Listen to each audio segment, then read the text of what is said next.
Praise the Lord. இந்த மனமகிழ்ச்சி நாளிலும் நாம் நம் தேவனை துதிப்போமாக, ஆராதிப்போமாக. ஆமென். பாதம் பணிந்தே என்னாலும் துதியே, உம்மை அன்றி யாரை பாடுவேன்.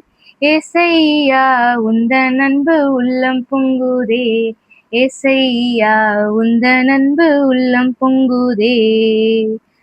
பாதம் பணிந்தே என்னாலும் துதியே, உம்மை அன்றி யாரை பாடுவேன். ஏசையா உந்தன் அன்பு உள்ளம் பொங்குதே, ஏசையா உந்தன் அன்பு உள்ளம் பொங்குதே. பரிசுத்தமே பரவசமே பரனே சருளே வரம் பொருளே. பரிசுத்தமே பரவசமே பரனே சருளே வரம் பொருளே. தேடினதால் கண்டடைந்தேன், பாடிட பாடல்கள் ஈந்தளித்தீர். தேடினதால் கண்டடைந்தேன், பாடிட பாடல்கள் ஈந்தளித்தீர். பாதம் பணிந்தே நாளும் துதியே, உம்மை அன்றி யாரை பாடுவேன். ஏசையா உந்தன் அன்பு உள்ளம் பொங்குதே, ஏசையா உந்தன் அன்பு உள்ளம் பொங்குதே. நெருக்கத்திலே உம்மை அழைத்தேன், நெருங்கி உதவி எனக்கு அளித்தீர்.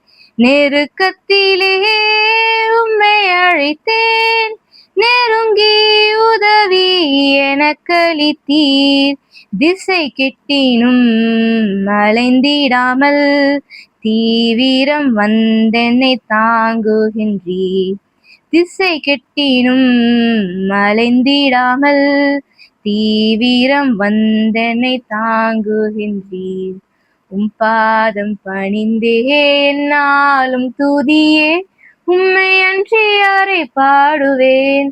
ஏசையா உந்தன் அன்பு உள்ளம் பொங்குதே, ஏசையா உந்தன் அன்பு உள்ளம் பொங்குதே. ஆமென்.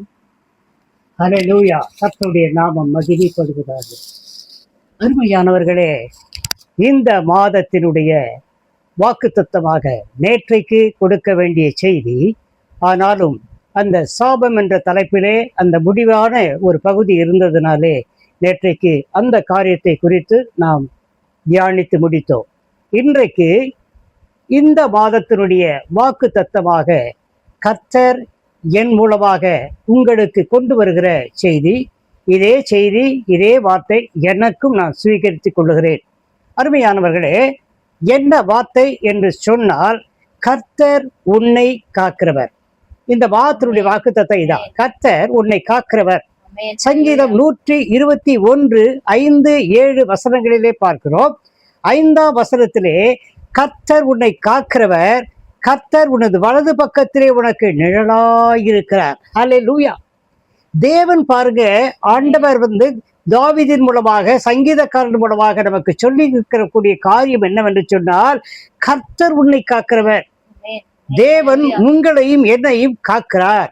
இந்த மாதத்திலே எப்படிப்பட்டதான தொல்லை வந்தாலும் சரி, துயரங்கள் வந்தாலும் சரி, மற்றபடியான எப்படிப்பட்டதான பிரச்சனைகள் வந்தாலும் சரி, எல்லாவற்றின் மத்தியிலும் தேவன் நம்மோடு கூட இருந்து நம்மை காக்கிறவராயிருக்கிறார். அருமையானவர்களே, அவர் வலது பக்கத்திலும் பார்த்தீங்கன்னா நிழலாய் இருக்கிறார். தேவன் நிழலாய் பக்கத்துல இருக்கின்ற பொழுது நமக்கு என்ன பயம், என்ன திகில், என்ன? அவர் துணையாய் இருக்கிறவராய் இருக்கிறார். அருமையானவர்களே, அதே போல 7ஆம் வசனத்திலே சங்கீதம் 121 7 சொல்லப்படுகிற காரியம் என்னவென்று சொன்னால், இதையும் கூட இந்த மாதத்திலே நீங்கள் சுதந்திரித்துக் கொள்ள போகிறீர்கள். இந்த வார்த்தையை நீங்கள் மனதிலே இருத்திக் கொள்ளுங்கள். கண்டிப்பாக இந்த மாதத்திலே உங்களுக்கு நிகழப்போகிற காரியங்கள் எல்லாம் எப்படி இருக்கும் என்று சொன்னால், கர்த்தர் உன்னை எல்லா தீங்குக்கும் விலக்கி காப்பார்.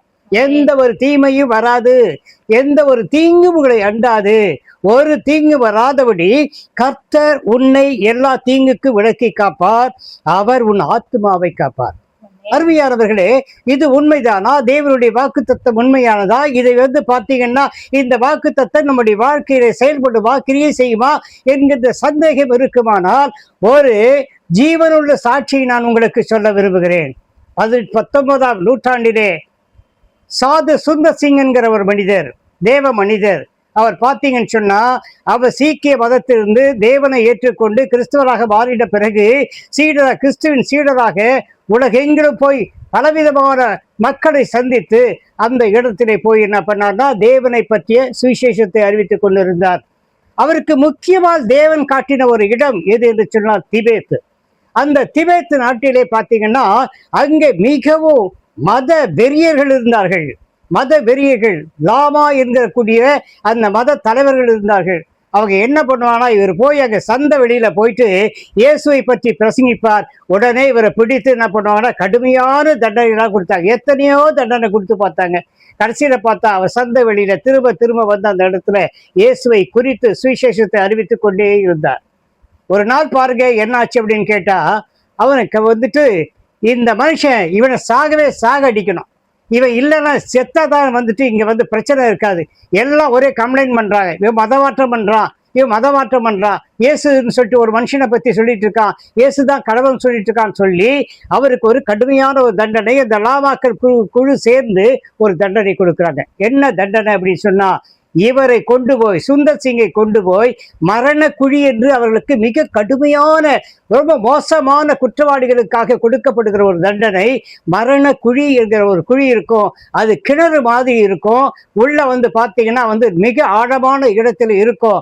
அந்த ஆழத்திலே கொண்டு போய் அந்த கிணத்திலே போட்டு மேலே பார்த்தீங்கன்னா அப்படியே சீல் வச்சிருவாங்க, சீல் வச்சு மூடிடுவாங்க. மூடின பிறகு பார்த்தீங்கன்னா அப்படியே உள்ள இருந்து அவன் செத்து தொலைவன் தான். காத்து இருக்காது, வெளிச்சம் இருக்காது, தண்ணி இருக்காது, ஒண்ணுமே இருக்காது.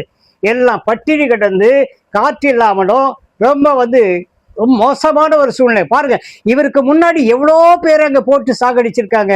சாகடிச்சிருக்கும் போது பார்த்தீங்கன்னா அதுக்குள்ள இவரை தூக்கி போடும்போது உள்ள சுந்தர் சிங் போகின்ற போது பார்த்தீங்கன்னா அங்கே பார்க்கிறார், அங்கே அப்படியே புழு நெடிஞ்சிட்டு இருக்கு, மண்டவோடு இருக்குது, ஏராளமான கை கால்கள் இருக்கிறது, மனுஷன் இறந்து போன மனுஷனுடைய உறுப்புகள் எல்லாம் இருக்கிறது.